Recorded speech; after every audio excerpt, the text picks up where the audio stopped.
Bonsoir. Good evening, everyone, and welcome to our second annual information meeting. My name is Larry Jameson. I am the chair of the Board of Trustees of the New Brunswick Teachers Pension Plan. Before we continue, it is important that we acknowledge the land on which we gather. Although this is a virtual presentation, we, our board, and our presenters are in Fredericton today. The land on which we gather is the traditional unceded territory of the Wolastoqiyik and the Mi'kmaq. This territory is covered by the Treaties of Peace and Friendship, which Wolastoqiyik and Mi'kmaq and Passamaquoddy peoples first signed with the British Crown in 1725. The treaties did not deal with the surrender of lands and resources, but in fact recognized Mi'kmaq and Wolastoqiyik title and established the rules for what was to be an ongoing relationship between nations. It is also important that I share the following housekeeping items with you. Presentations this evening will be delivered in English and in French, with simultaneous translation available in both languages. For those of you joining us online, you have the option to select your language of choice, as indicated on the bottom of your screen. Please click on the interpretation button to select English, French, or to hear the presentations in the language in which they are being presented. You can change your selection at any time using this button. As mentioned, this button appears at the bottom of your screen, as indicated. We also encourage you to submit questions you have for the board or the presenters at any time during the meeting.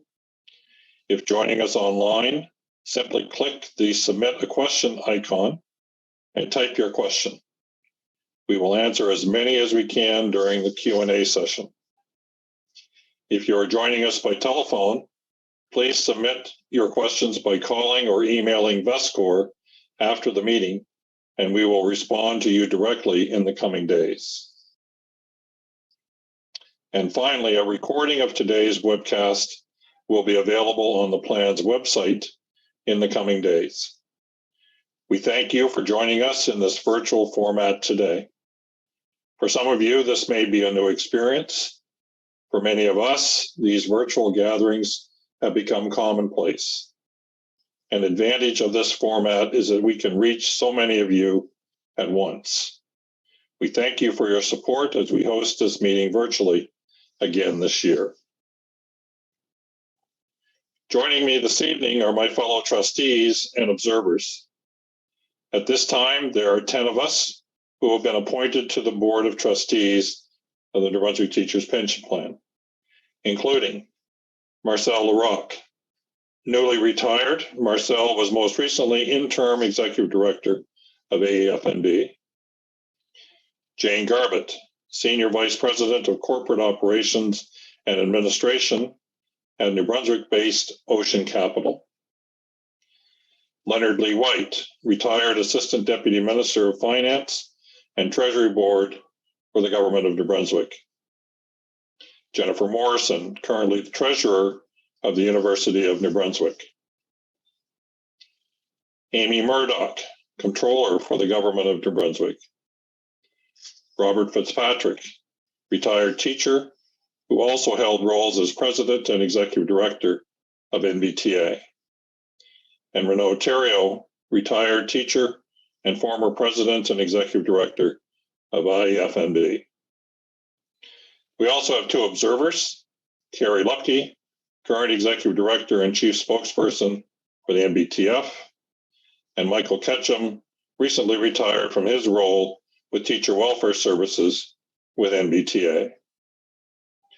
More extensive biographies for each of us are available on the plan's website. As for myself, after many years of teaching and serving as principal of Harvey High School, I held several roles with NBTA, where I recently retired from my role as executive director. The composition of the board has undergone changes since the last annual information meeting. I want to take a moment to recognize Michael Springer, whose term ended in June of this year. Mike had been a trustee of the board since the conversion of the plan. A fellow retired teacher and employee of NBTA, Mike's extensive knowledge and experience was instrumental to the continued success of the NBTPP, and we thank him for his contributions to the board and the plan. Your board members have diverse backgrounds, which strengthens the board and its decision-making. Half of us have been appointed by the New Brunswick Teachers Federation, while the other half is appointed by the province. Our two observers are appointed by the Federation and are invited to attend all board meetings. Even though we are appointed by the NBTF and the province, each of us has a fiduciary duty to the plan and must act in the best interest of the plan and its members when administering the affairs of the pension plan. Failure to do so can result in disciplinary actions or revocation of our appointment. We have two presenters joining us this evening. Yves Plourde, actuary and partner with the plan's independent actuarial firm, LifeWorks, and John Sinclair, president and CEO of Vescore Inc., the plan's investment manager and administration services provider. A little bit of background to the plan. Our plan is comprised of nearly 20,000 members residing in New Brunswick and around the world. Since the conversion to the NBTPP in 2014 by the parties of the plan, the New Brunswick government and the NBTF, the purpose of your pension plan board has remained consistent: to provide secure lifetime pensions to teachers upon retirement, including inflation. This is achieved through a carefully risk-managed pension fund. As a board, we continue to diligently oversee the security of the NBTPP and its finances, with the ongoing support of those who work at managing the plan. Indicators of the plan's success include the ability to fund inflation every year since the NBTPP was created, while remaining in a surplus. A clear demonstration that the stable, low-risk investment strategies required by the plan have led to positive outcomes. This low-risk approach that focuses on slower, steady growth means that when markets are strong, we may not see returns that are as high as some other pension plans with riskier portfolios. This is balanced out by the fact that when financial markets are in a downturn, the plan may still have negative returns, but they are less significant than the losses of the typical Canadian pension plan. When looking at the longer term, the investment results of the NBTPP compares very favorably with other pension plans. Real-world examples of this low-risk approach in action will be provided by our presenters. As many of you are aware, we are currently facing a challenging period in the financial markets. In this tumultuous market environment, the NBTPP investment program is performing as designed. Our presenters will provide more information on this today. We will now move on to our first presentation. The annual cost certificates and the Triennial Actuarial Valuation Report are important tools used by the Board of Trustees to assess the health of the plan through the analysis of its current funding status. This funding status is used in determining if indexing adjustment benefits will be provided, or any other future benefit changes are necessary. As an example, Eve Plord, partner with LifeWorks, will present the 2021 actuarial valuation results. Please note that Eve will be presenting in French today. So if you wish to listen to his presentation in English, click on the interpretation button at the bottom of your screen and select English. If you hear Eve's presentation in French, select French or main audio. And we'll get started. Welcome, Eve. Merci beaucoup, Monsieur le Président. Thank you very much, Mr. Chair. I'm Yves Plord. I'm an actuary with LifeWorks.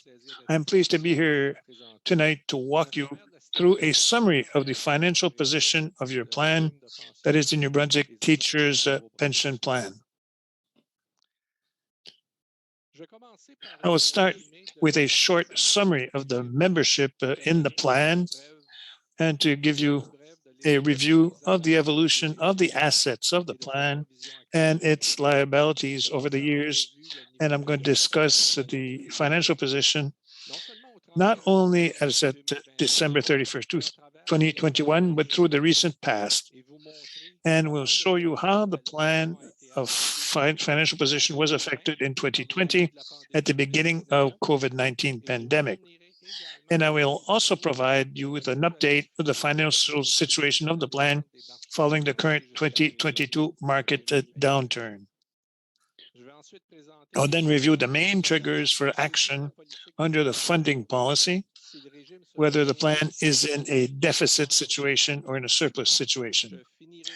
I will end my presentation with the risk management test results and will provide you information on the indexing adjustment benefit that was awarded by the plan for January 1st, 2023. So let's start with the plan's membership. The number of active members has stabilized over the last few years at about 8,500. The number of retirees continues to grow, but at a slower pace than in the past, as baby boomers have retired in droves, and that cohort of members is now almost all of them are retired. The last few years have seen a total number of retirees of between 9,500 to 9,700. For many years, the proportion of retired plan members compared to the number of active members has steadily increased. However, we have seen a stabilization of this ratio in recent years, and we expect that the proportion of retirees compared to active members will remain fairly stable from now on and could even start to decrease within a few years. On the asset side, the pension fund has increased significantly over the last few years, from about $4.6 billion on December 31st, 2013, to over $7 billion as of December 31st, 2021. The year 2021 was particularly good from an investment perspective, with investment returns of 9.95%. John will provide more information about the performance in his remarks a little later on. Now, in order to be able to determine the financial position of the plan, we need to compare the assets of the asset with its actuarial position or its assets, its liabilities. The plan's liability is a representation of how much money we believe should be in the fund at the time of the valuation in order to pay all the benefits that members have accrued up to the date of the valuation. In order to calculate the liability, being the red bars in the graph, we need to make many assumptions about the future. One of the most important of those assumptions is the discount rate that we use. This rate represents our long-term estimate of expected investment returns for the future. Each year, we determine whether the discount rate should be changed, given the constantly changing economic reality in which we live, and more specifically, the level of interest rates on fixed income investments. Since 2013, we have had to reduce the discount rate 4 times, given the steadily shrinking expectation of future returns and the falling of interest rates. In fact, over the past 7 years, we have gone from a discount rate of 6.25% per year at December 31st, 2013, to a discount rate of 5.40% per year at December 31st, 2021. That is a reduction in the long-term expected return of 0.85% per year. This is a significant reduction over a short period. It should be understood that when the discount rate is reduced, the actuarial provision increases. In other words, if we reduce our expectations of future returns, we have to put more money aside now so that we can pay the same pensions later on.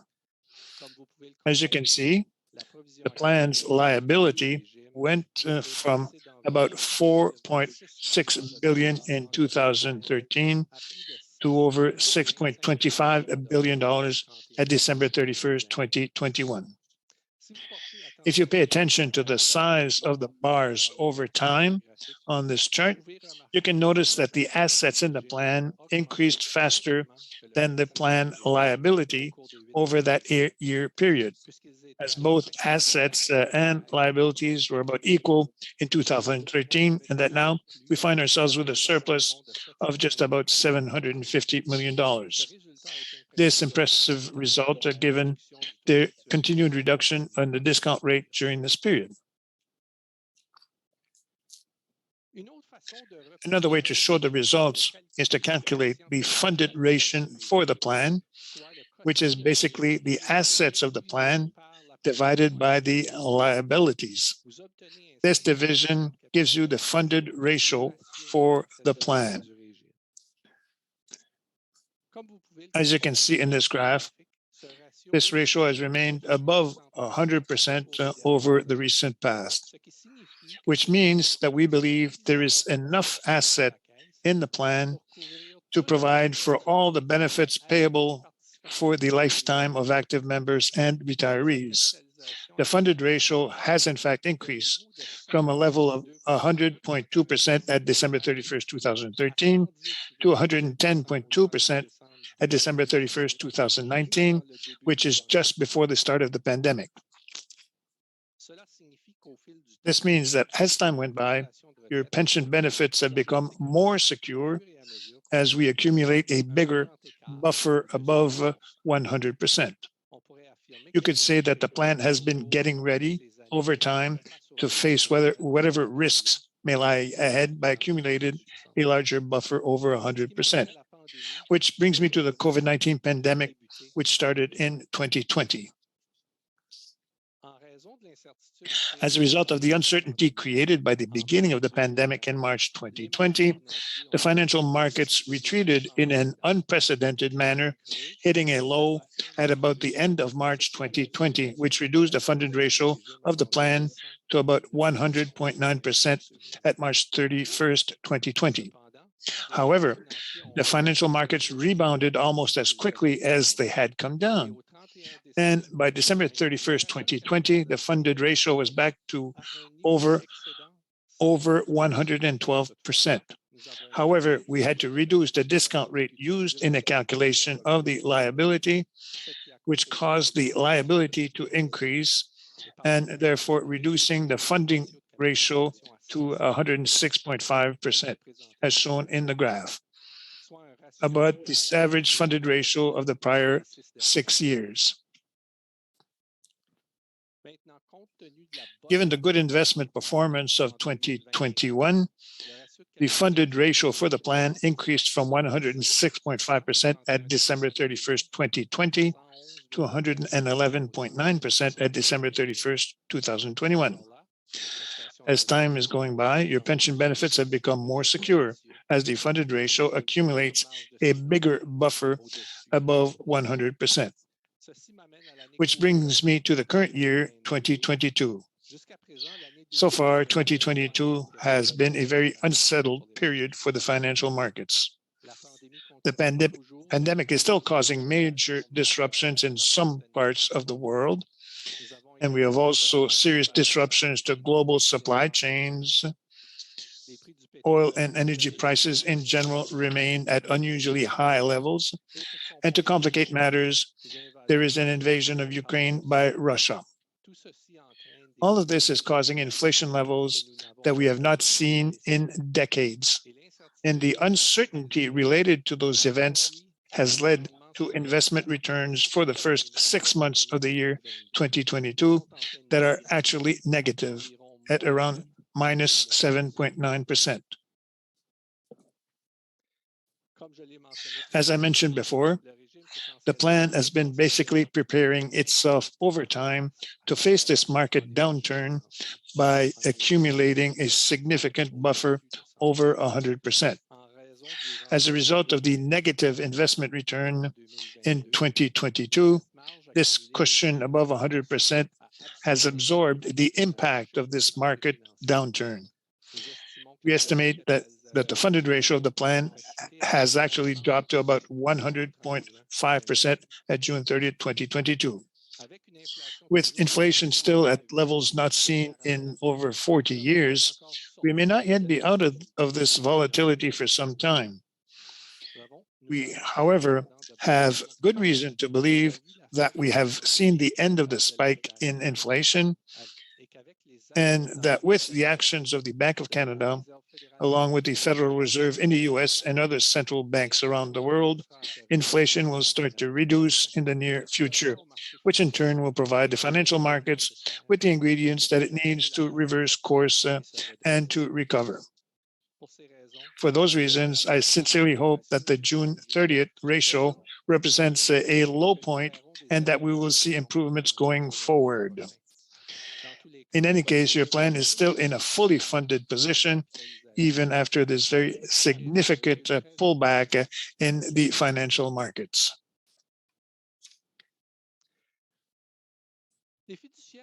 The trustees must ensure that an actuarial valuation of the plan is completed at least every 3 years, and that a cost certificate is completed for the 2 years between 2 actuarial valuations.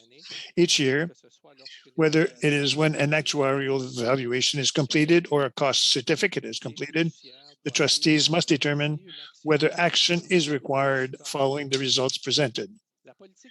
The plan's funding policy lists several actions that the trustees must or may take depending on the funded ratio of the plan. The type of actions can be separated in 3 categories which depend on the plan's funded ratio.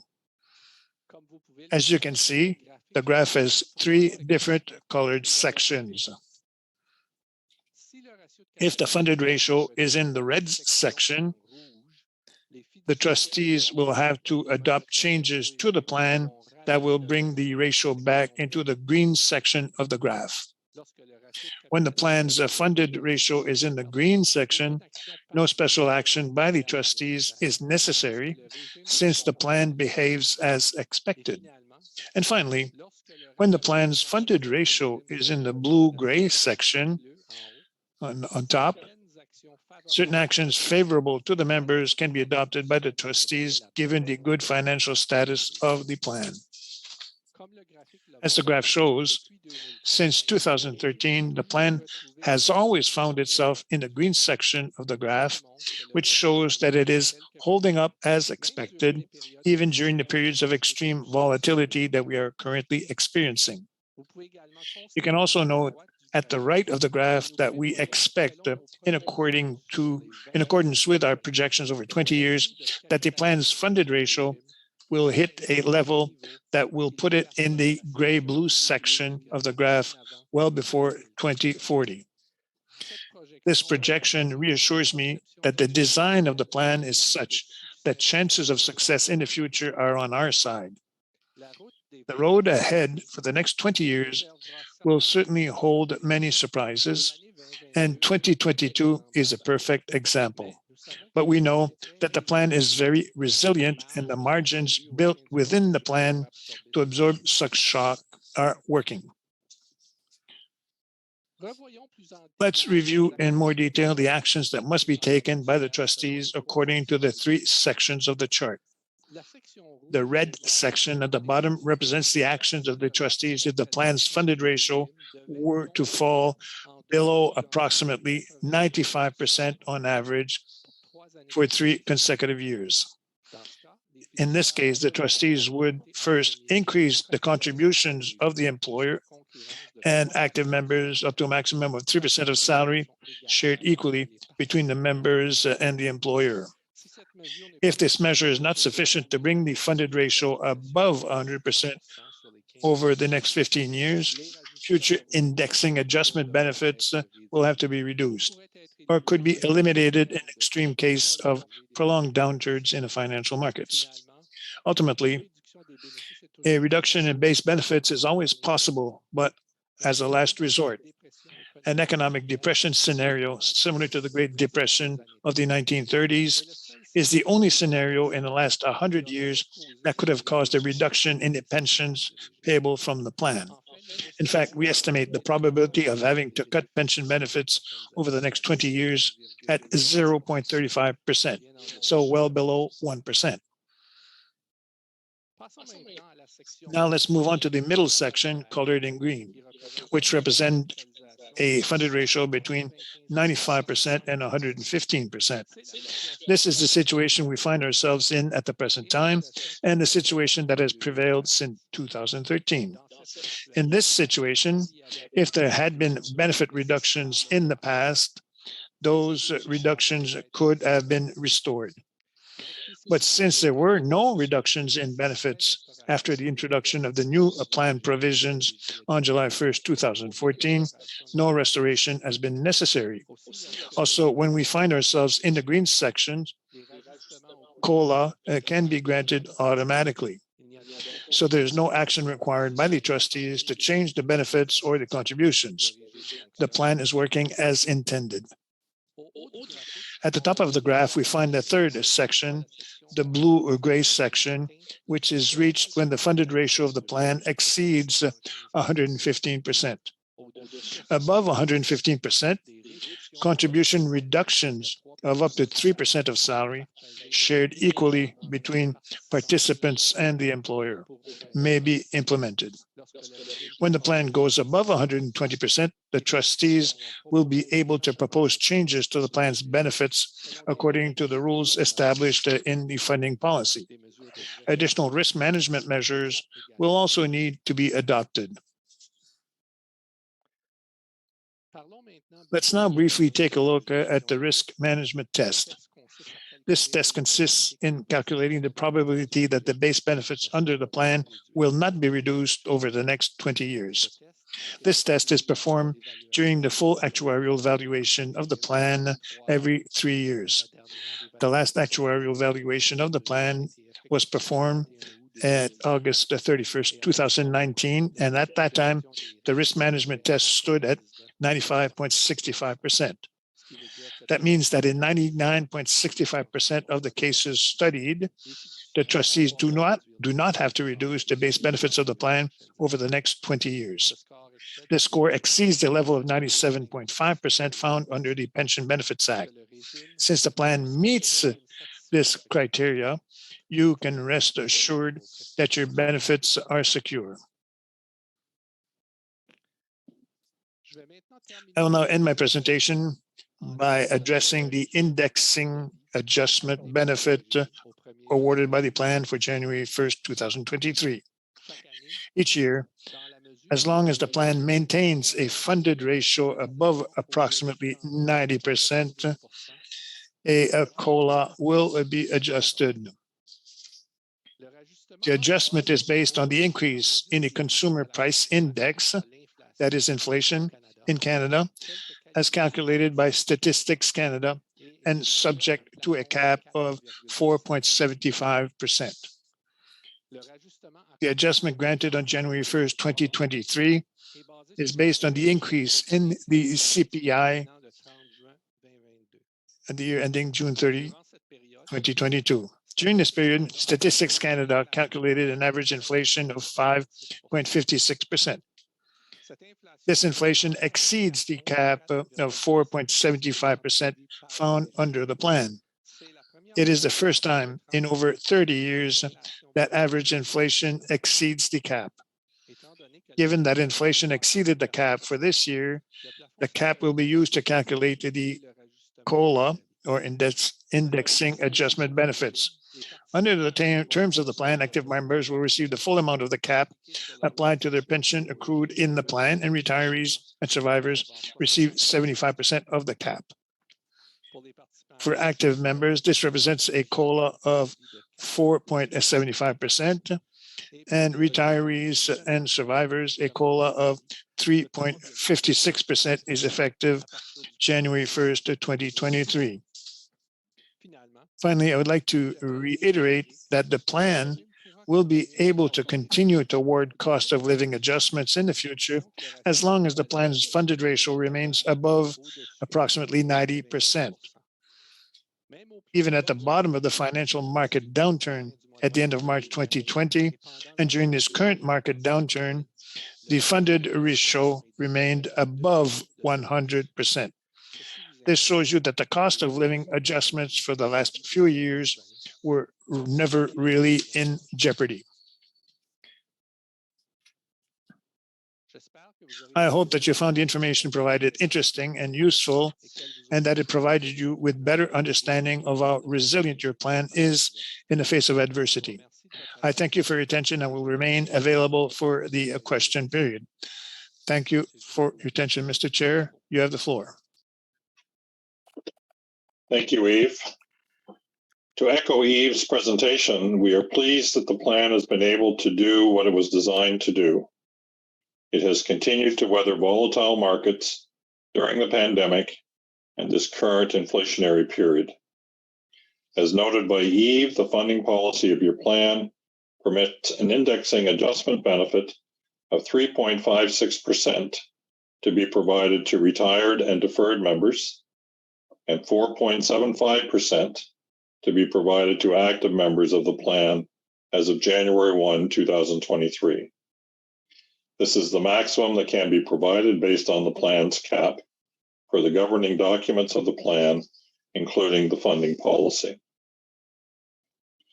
These maximum amounts were purposely set when the plan was designed to offset the cost of benefits that the plan provides to members that other plans do not, such as the age plus service index option for retirement.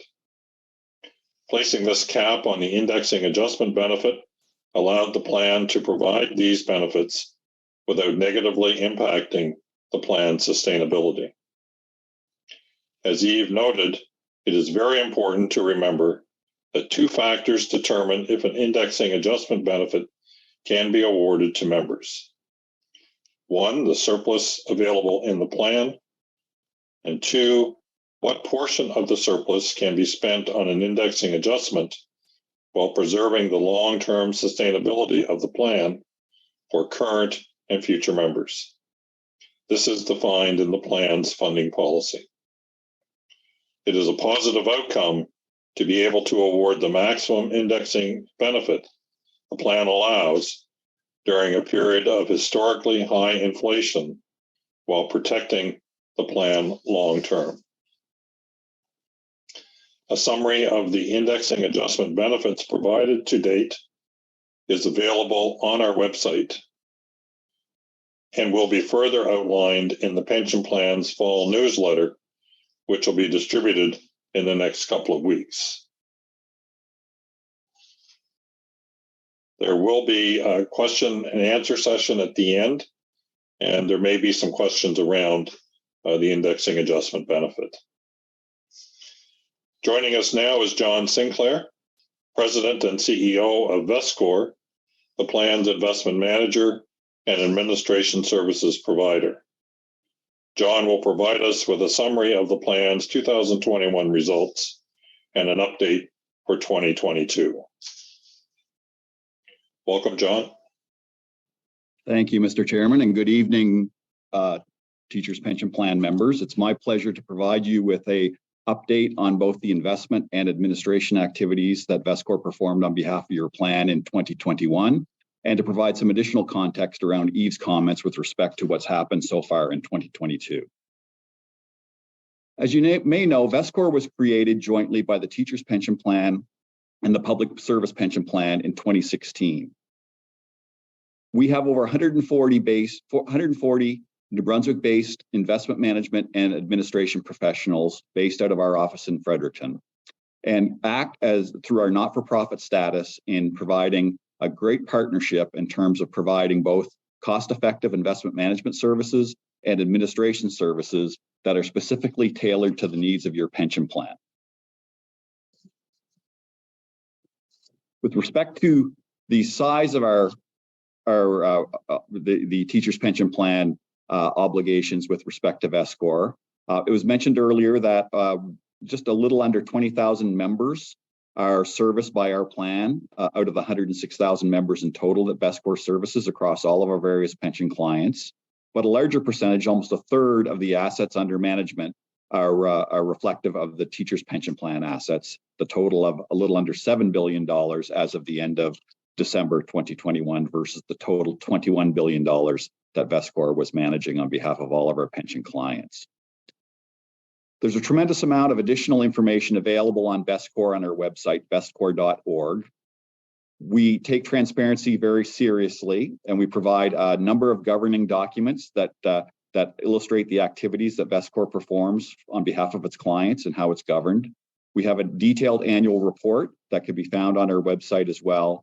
And finally, there's externally audited financial statements that are provided as well on an annual basis. So to start with, the plan administration activities in 2021, we'll just provide a reminder as to exactly what VESCOR does on behalf of your plan. So from a plan administration perspective, we manage the receipt of the contributions both from active plan members and employers, and make sure those members, those contributions get accredited correctly to active members and get invested in the pension plan to accrue up to retirement benefits at a later date. For those of you who have retired, you would recognize that the actual setting up of your pension in terms of making sure that the correct calculations with respect to your benefit earned is provided, and to make sure that the pension payroll takes place on a monthly basis to make sure that you do get your pension. For those retired, probably had the benefit of contacting our member services group with respect to their service of member needs with respect to either retired members, active or deferred members, spouses, and surviving beneficiaries. Our board support services team help your trustees that were introduced earlier provide and organize their actual meetings and provide governance support with respect to their various obligations, and as well work with respect to a number of committees that your board actually has in place as well. And then last but not least, our communication team is very active in providing a number of services to plan members.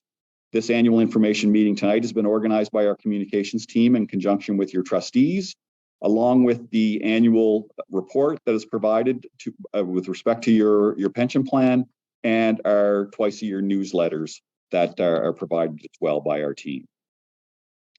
2021 was a very busy period for our plan administration team. As you probably have heard in the media, there's a number of employees that are retiring across a number of different industry groups, and the Teachers Pension Plan is no different than what we're seeing in other areas. So a record high number of retirements were serviced by our team over the year 2021, and that was done with us still being able to provide very cost-effective service. As pointed out on this slide, the cost per member across the platform worked out to $98, which is the second lowest amongst a national peer group of public sector pension plans that we benchmark ourselves against. While volumes were significantly higher, we're tremendously pleased to have our members that provide us with satisfaction surveys based on services received by our team show that over 94% were very happy with the services received. And last but not least, we continue to work on improving our resources. For those who were part of this discussion over at last year's AIM, probably recall that we were just finalizing a significant administration system modernization project that was concluded during the year 2021. From an investment management perspective, VESCOR provides a number of services to your plan and on behalf of your trustees. First of all, we help the trustees develop and design the investment policy that is necessary to be able to provide the benefits over the longer term and to perform, as Eve had demonstrated, with respect to making sure that we are able to continue to provide a sustainable funding ratio for the plan through the various cycles that the investment markets experience. We typically help design this investment policy to meet the required discount rate that is set out in the actuarial review of the plan, and as well make sure that the plan will pass the funding valuation risk management test that Eve had mentioned, making sure that we exceed that 97.5% probability that benefits will not be reduced over the life of the plan. With respect to 2021, Eve as well had mentioned that it was a very strong year from an investment management perspective. Your plan returned 9.95% for the year, and that, as shown against the investment policy return of 7.84%, showed that our active investment management activities added 2.11% additional value above and beyond what the investment policy had expected to incur during the year. Most importantly, however, is how well we have done with respect to being able to provide the funding ratio or the target discount rate of 5.4%, as illustrated by the horizontal dashed line in this chart.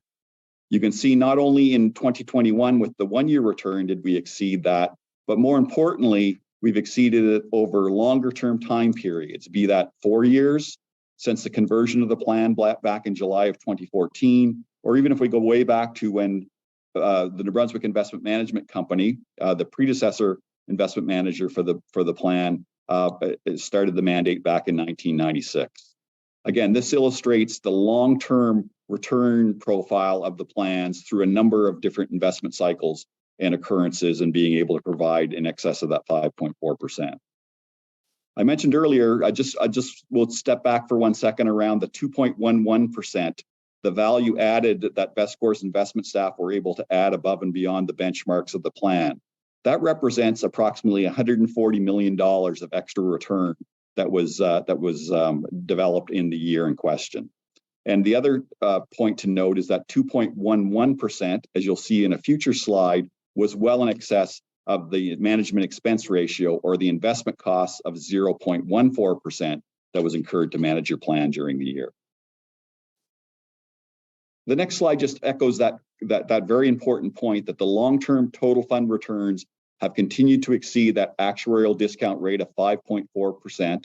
And as shown on the prior slide as well, we have been able to continuously add value over the long term as well with respect to additional value above your investment policy benchmarks. Now, hopefully one of the things that you recognized from the earlier discussion was the importance of risk management with respect to managing your plan.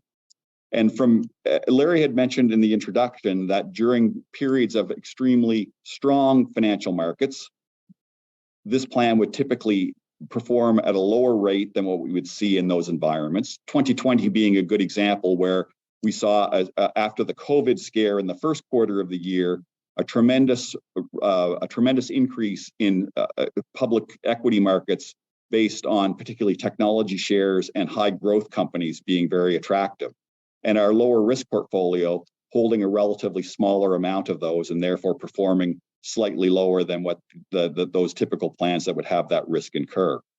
But what's more important is, let's look at how these plans have done over a longer term time period, again, both on a return and a risk basis. This chart uses data that's compiled by the Royal Bank of Canada Investor and Treasury Services Group, who survey a number of defined benefit pension plans across the country. And they plot this over a longer term time period of 4 years to the end of December 2021. You can see returns are plotted on the y-axis and risk is plotted on the y-axis.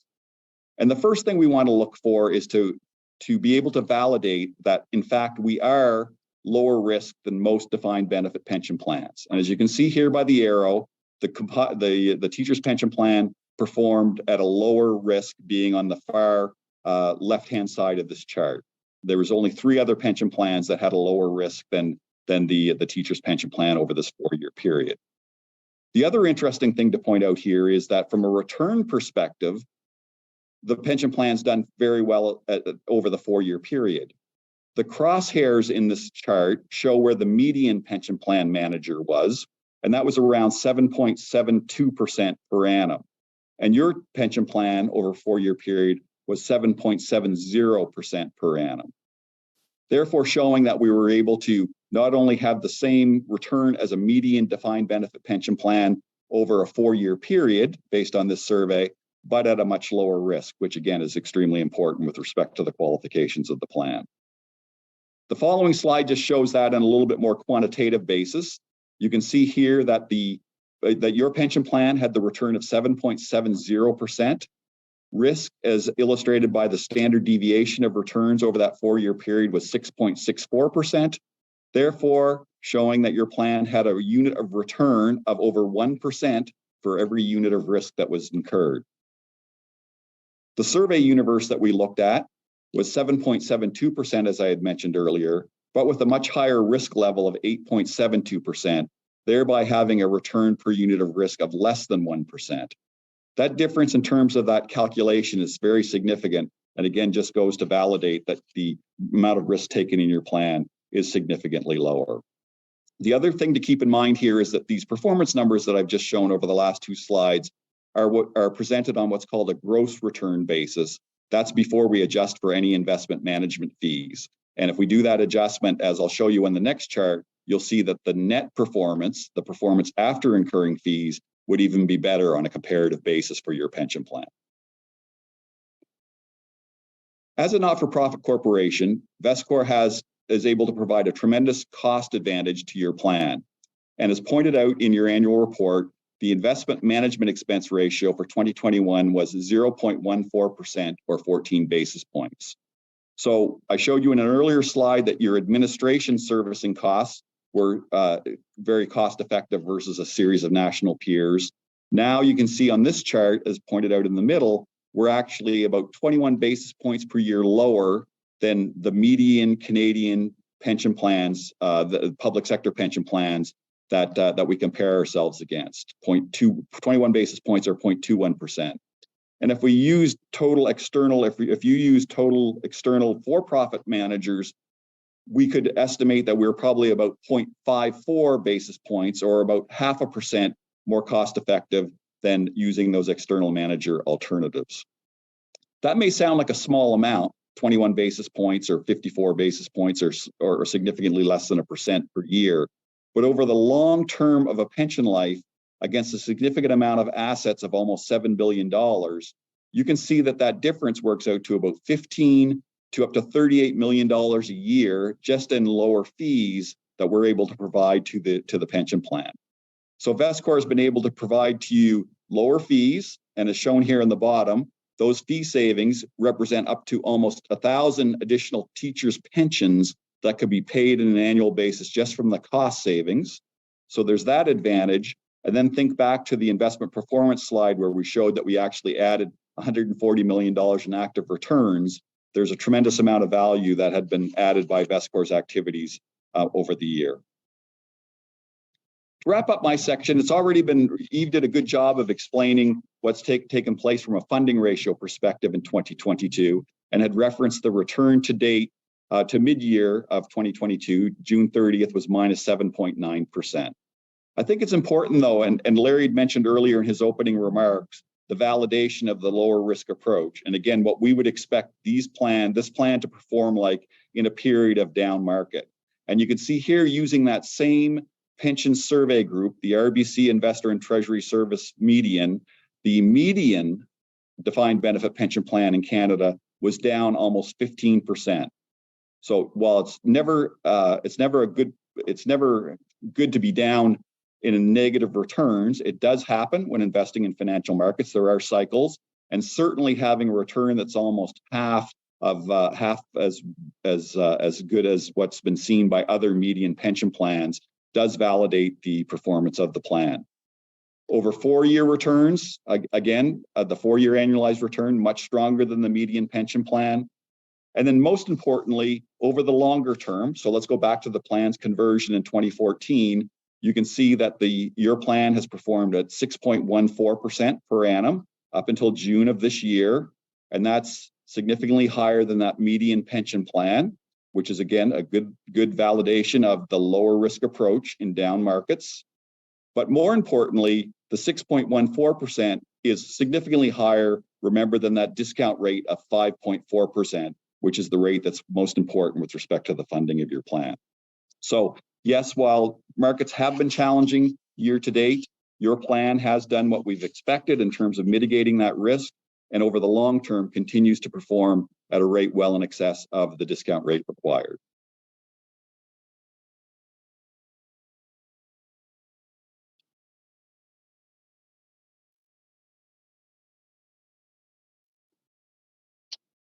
Thank you, John.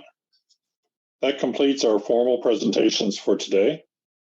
We will now move on to our question and answer period, which will be moderated by Elizabeth McCleave, Manager of Communications with VESCOR. Merci, Larry. Good evening, everyone. Bonsoir. Il me fait plaisir d'être avec vous. It's a pleasure to be with you here this evening.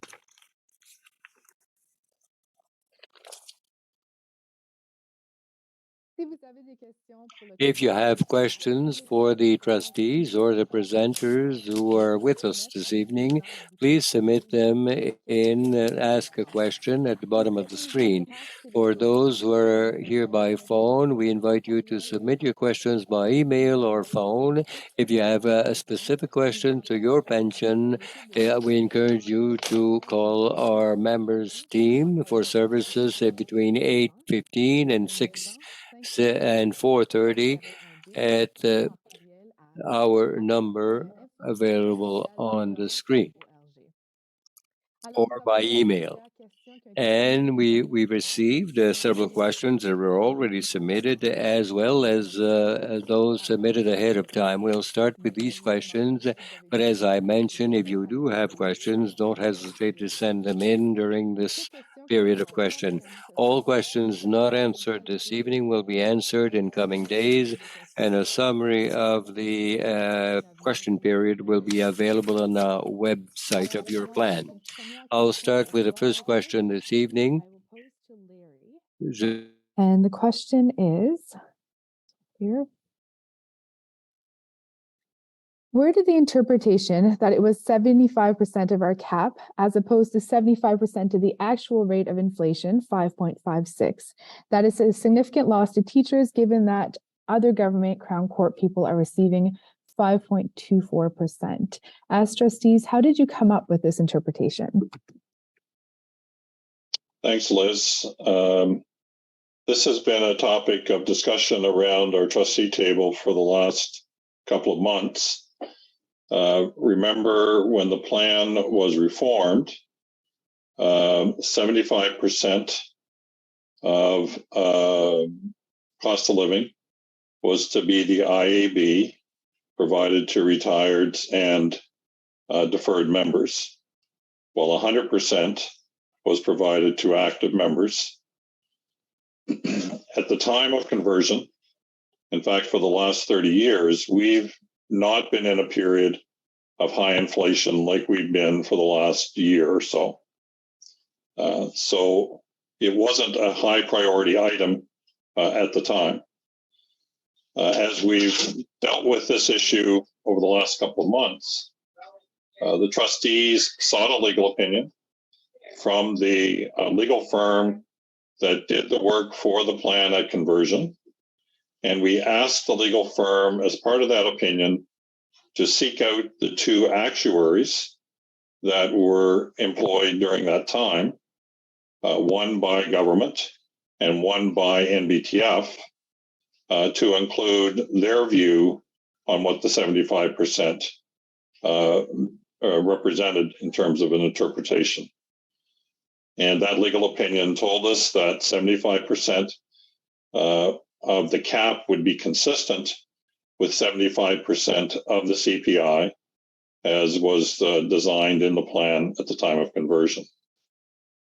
The trustees have had some further discussion about if they desire to make a change to that interpretation, do they have the authority to make that change, or does that authority rest with the parties? And we are currently in the process of seeking a further opinion from the legal firm about where that authority actually rests. I hope that answers the question. Thank you, Larry. The next question I'll pose to Eve, our actuary, or the plan's actuary, and it's based on a question that came from your presentation.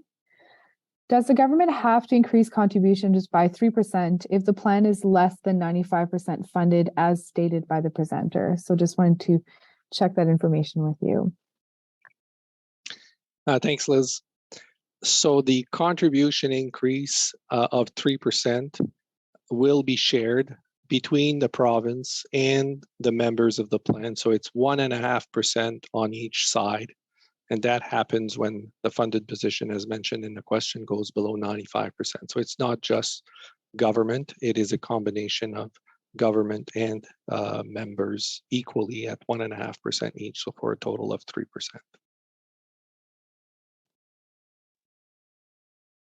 Thank you, Eve. The next question I'll pose to Larry Jameson. How does the NBTF select retired teacher reps to serve on the pension board? Thanks, Liz. In actual fact, in the plan documents, there is no reference to retired teacher reps or active teacher reps. The reference is to a naming of trustees. When the plan was first converted internal to NBTF, we made a decision that the initial trustees should have good understanding of the plan and the conversion process, and it would make sense that some of those trustees be retired members and some be active members. But there is no stipulation of that in the plan documents. The trustees over the years have developed a skills matrix, which is a range of skills that each of the trustees brings to the table. And when there is an opening in the trustees, that skills matrix is provided to the parties who are naming trustees to help inform them of what the needs of the trustee board may be in terms of skills in a new trustee. That decision then rests with the federation or with the employer, with government. In terms of the federation, ultimately that decision is made by the Federation Board of Directors.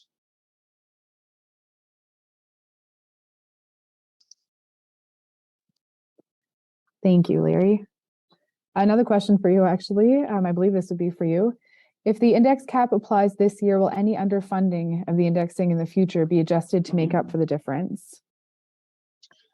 Thanks, Liz. That's a question that I referenced a few minutes ago about whether or not the trustees had authority to make those types of decisions. And that's part of a second legal opinion that's being sought. Currently, there is no provision in the plan to make up for a difference in indexing, the difference being between 3.56 and 75% of 5.56. There's no provision in the plan to do that currently. Thank you for that clarification, Larry. The next question, why did VESCOR employees receive millions of dollars in bonuses, yet members are not going to be given the full cost of living adjustment in 2023? I think I'll ask Marcel to answer this question. Merci, Liz. Thank you, Liz. Good evening. Those two elements are not necessarily applied. The the COLA only is given only if the plan allows it and the funding policy. And this attributed to the plan is not the only factor that determines if an adjustment can be given. Consequently, the cost of living and the program of employees are not in correlation necessarily. Having said this, it's important to understand that the plan of teachers assess the products of VESCOR, and we can continue to 97.5% if that's been tested, and the plan is satisfied with the VESCOR production of their services, and all the while offering at very good costs.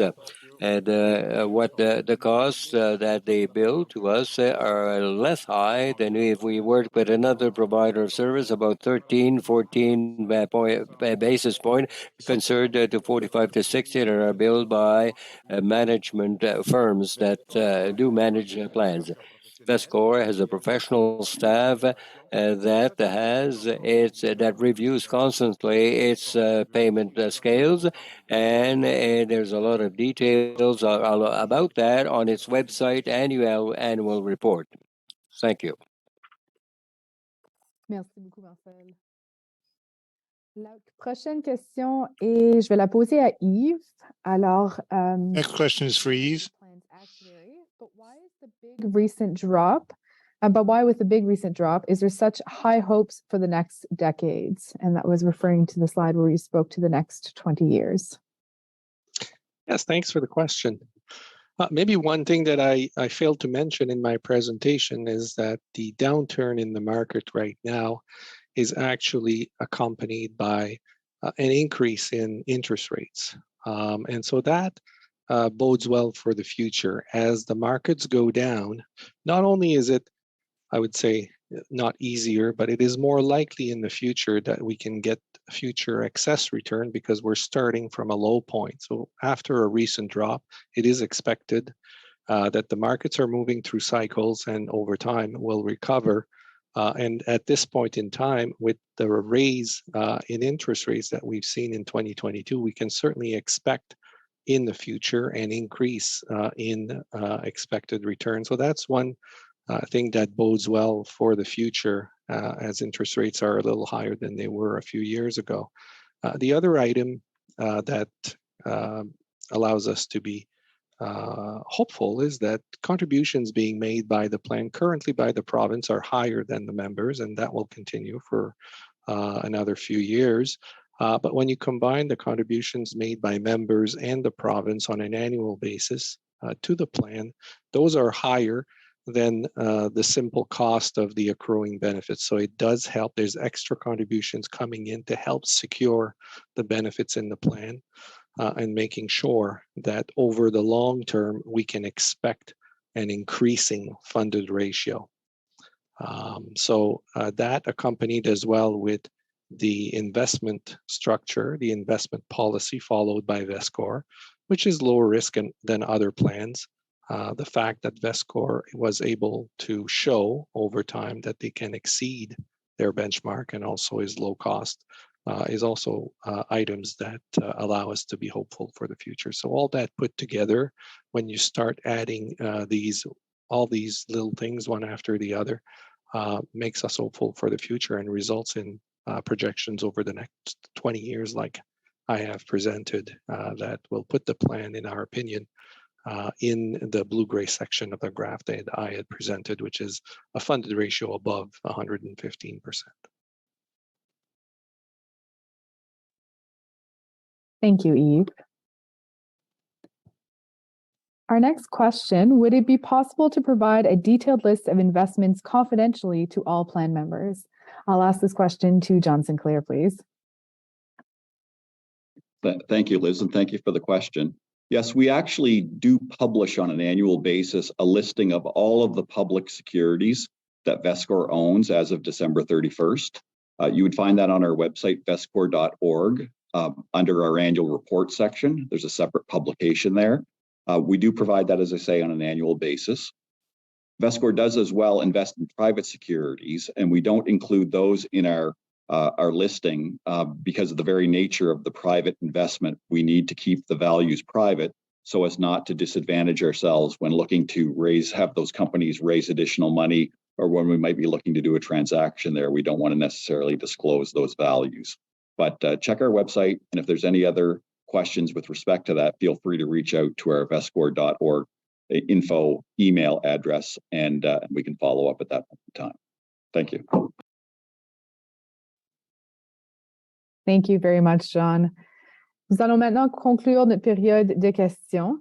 Si nous n'avons pas pu répondre à votre question ce soir, nous vous contacterons avec une réponse. We'll contact you with an answer in the days to come, and a reminder that a summary of the question period is going to be available on the website of the plan at NBTPP.ca, NBTPP.ca. Posted there in the coming days. Thank you very much. Passing it back to you, Larry. Thanks, Liz. Just before I move to close, I see a couple of questions related to if the full CPI is not being awarded, and difference between the teacher plan and, say, the public service plan in terms of the inflation adjustment benefit. In actual fact, with the teacher plan, the full CPI that can be awarded, the IAB, is being awarded this year. The teacher's pension plan has had a cap on cost of living since before I was around. It used to be 6%, I think, when I began my career some 40 plus years ago. It was reduced to 4.75%, I believe, in the late 80s, early 90s, in trade for some other benefits with government. And it's remained at 4.75% for actives and 75% of that for retirees and deferred members. As far as the difference with the public service plan, remember, the plans are not the same. The public service plan has a normal retirement point, 65 years of age. The teacher's pension plan has a much more expensive retirement provision of age plus service. And for most teachers, they can reach an unreduced pension of 91 somewhere in the range of 58 to 60, 61 years of age, much earlier than the public service plan. And that's expensive because you're paying pensions without any reduction that much earlier. So I hope that helps understand some of the issues that the trustees deal with in terms of managing the plan and making decisions that fall within their purview related to these issues. This concludes our meeting this evening. A reminder that a recording will be available on the plan's website in the coming days. If you have any additional questions, please don't hesitate to submit them to us. On behalf of the Board of Trustees, thank you for joining us this evening for our second annual information meeting. Have a wonderful evening.